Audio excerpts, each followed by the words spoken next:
Hai hai hai. Selamat datang kembali di channel Min Donghua.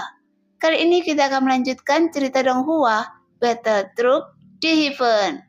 Gak pakai lama lagi, langsung aja kita ke ceritanya. Check it out.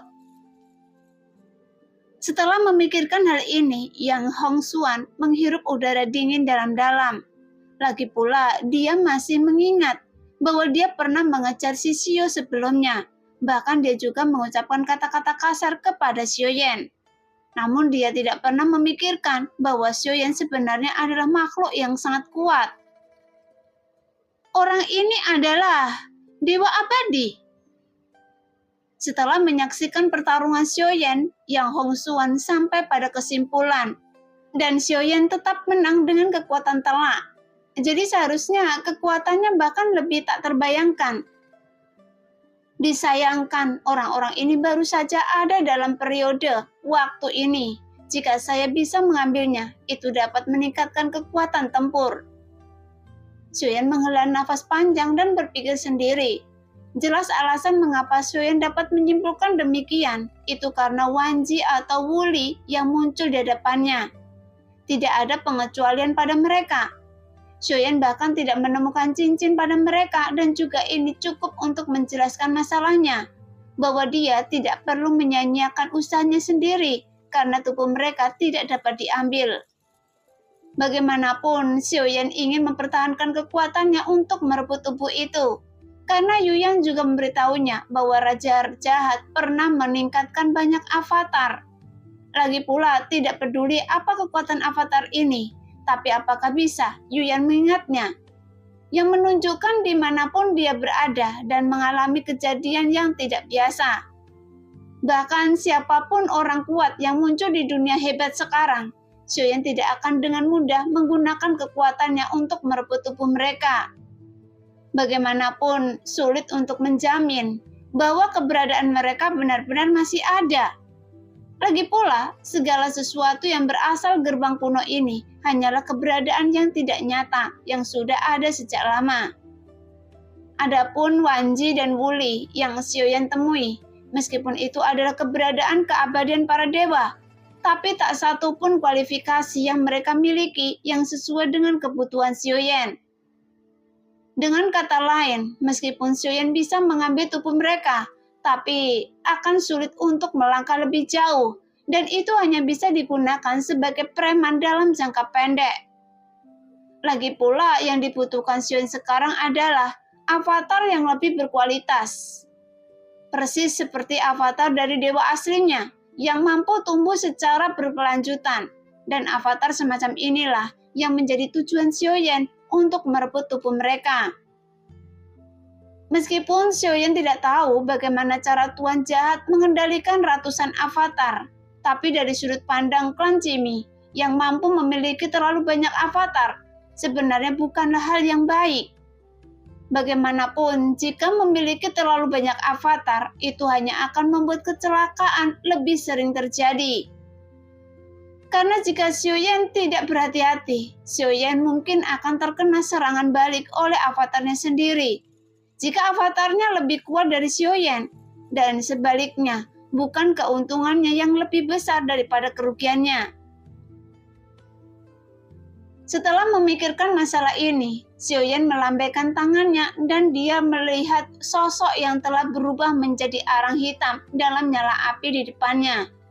Kemudian dalam sekejap, sosok itu berubah menjadi abu terbang dan menghilang menjadi asap.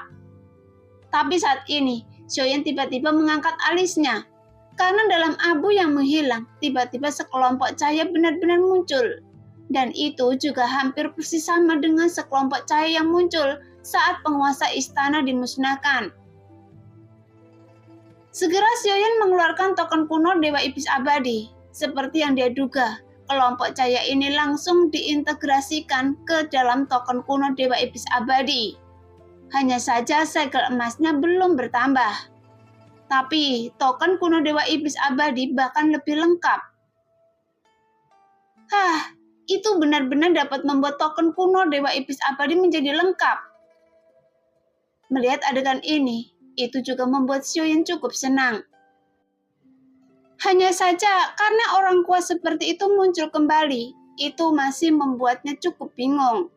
Namun Xiaoyan berbalik dan dia orang pertama yang melihat Yang Hongxuan. Jadi saat tatapannya terakhir terkunci dengan mata Xiaoyan, tiba-tiba Yang Hongxuan terkejut, yang membuat seluruh tubuhnya tampak gemetar. "Kemarilah!" Saat suara Xiaoyan keluar, wajah Yang Hongxuan langsung pucat. Bagaimanapun api di depan Xiaoyan belum padam, dan dia dapat merasakan suhu panas yang intens dari kejauhan.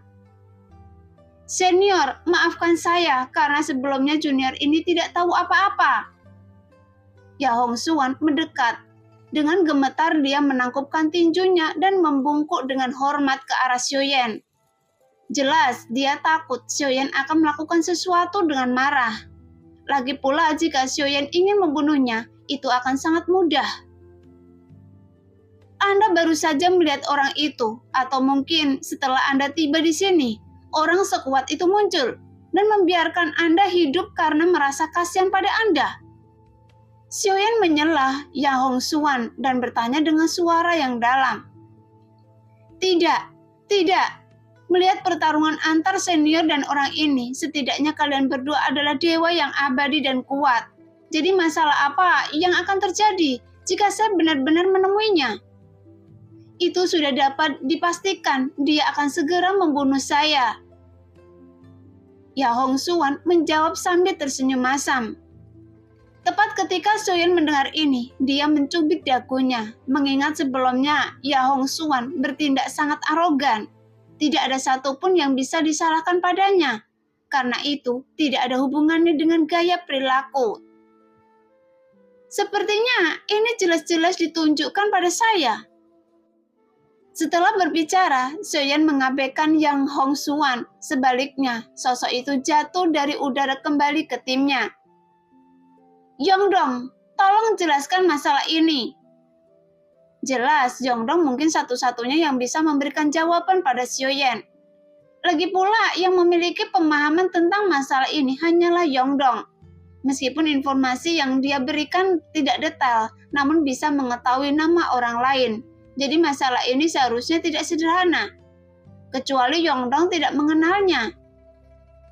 Tepat ketika dihadapkan pada pertanyaan Xiaoyan, Yongdong menunjukkan ekspresi gelisah. Pada akhirnya dia juga tidak menjawab Xiaoyan, namun dia hanya memandang Xiaoyan dengan serius. "Tidak bisakah Anda mengatakan ya? Tapi itu tidak masalah. Lagi pula menurut saya, masalah ini pasti ada hubungannya dengan klan Cimi. Karena dia mengendalikan semuanya di sini.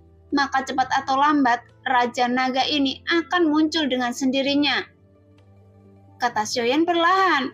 Bagaimanapun dia telah membuktikan segalanya, jadi dia tidak bertanya lebih lanjut lagi. Mendengar itu, mata Yongdong menunjukkan rasa terima kasih, karena dia tahu bahwa Xiaoyan memilih untuk percaya padanya. "Oh, ternyata dia menjadi jauh lebih kuat, sehingga Wuli dihancurkan begitu cepat. Kalau begitu, mari kita ambil beberapa lagi." Di Kompas, Yuyan sedikit tersenyum. Tampaknya kemampuan Xiaoyan sekarang sudah di luar dugaannya. Namun hanya dalam gumamannya, sesekali orang-orang di sekitarnya melontarkan pandangan aneh karena mereka melihat Yuyan berbicara pada dirinya sendiri dan tersenyum sendiri. Lagi pula, adegan ini memang agak aneh bagi mereka. Pada saat ini, saat Xiaoyan akan menunggu penguasa istana Su dibangkitkan dan baru saja duduk dan hendak memasuki pagoda kekosongan roh untuk melihat bahan obat yang dia tanam, apakah itu telah berkembang sampai batas tertentu? Tetapi pada saat ini, tiba-tiba terdengar suara menderu lagi di langit. "Datang lagi?" Kali ini, Xiaoyan bahkan tidak repot-repot berbicara omong kosong, dan dia memilih untuk melakukan serangan ganas secara langsung, sehingga pertarungan sengit lainnya langsung pecah. Bahkan ketika pertarungan itu terjadi, semua orang merasa sangat luar biasa, karena dapat dilihat oleh banyak mata semua orang bahwa Xiaoyan baru saja menggunakan tinju emasnya. Dengan bentuk tubuhnya yang terkadang besar, terkadang kecil, dan itu dapat Xiaoyan selesaikan dengan mudah. Bahkan hasil akhirnya adalah Sosok yang baru datang juga dimurnikan menjadi apu terbang dengan hati api dan tidak meninggalkan kesempatan untuk pulih. Yongdong, berapa banyak dewa abadi yang ada di dunia besar ini? Tanya Xiaoyan dengan serius. Mengenai rahasia seperti itu, saya juga tidak tahu. Menghadapi tatapan Xiaoyan, Yongdong masih tersenyum pahit, kemudian menjawab sambil menggelengkan kepalanya. Tidak apa-apa, kalau begitu saya akan membunuh sebanyak yang saya mau. Setelah Xiaoyan membunuhnya, kelompok cahaya muncul lagi, dan Xiaoyan menggunakan token kuno Dewa Iblis Abadi untuk mengumpulkannya. Kemudian token Dewa Iblis Abadi berubah sedikit lebih lengkap lagi. Mungkinkah Yuyan yang melakukannya? Xiaoyan tiba-tiba teringat sesuatu. Bagaimanapun dialah satu-satunya yang berjanji pada Xiaoyan untuk membantunya mendapatkan token kuno Dewa Iblis Abadi. Namun ketika gambaran tubuh wanita cantik itu terlintas dalam pikirannya, Xiaoyan tidak bisa menahan diri untuk tidak bergidik. Meskipun saya tahu itu, tapi saya juga harus berpura-pura tidak tahu. Bagaimanapun wanita ini tidak punya niat baik, karena perhitungannya hampir tertulis di wajahnya. Meskipun itu bukan niat buruk dan Xiaoyan hanya bisa merasakannya, tapi tentu saja tidak mudah untuk berlatih kultivasi ganda dengan wanita ini. Lagi pula dia berbeda dengan istri-istrinya. Dia pasti ingin mendapatkan sesuatu. Hanya saja itu tidak terlihat karena jika itu tidak bermanfaat, mengapa wanita ini akan menjadi begitu gila? Seperti apa token kuno Dewa Iblis Abadi yang lengkap ini? Hingga nomor 1 menginginkan token ini. Tapi peran apa yang dia mainkannya? Karena mampu memobilisasi orang kuat seperti Jiu Yang Tianxun sesuka hati. Lagi pula dengan kekuatan yang dimiliki nomor 1, bukankah sangat mudah untuk mendapatkan token ajaib kuno ini? Tapi mengapa dia justru bersusah payah mempercayakan kepada orang seperti ini?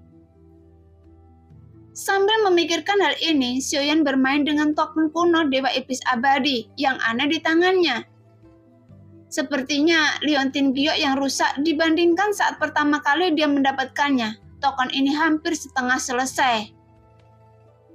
Mungkin yang diinginkan nomor 1 sama sekali bukan token kuno Dewa Iblis Abadi. Mungkinkah?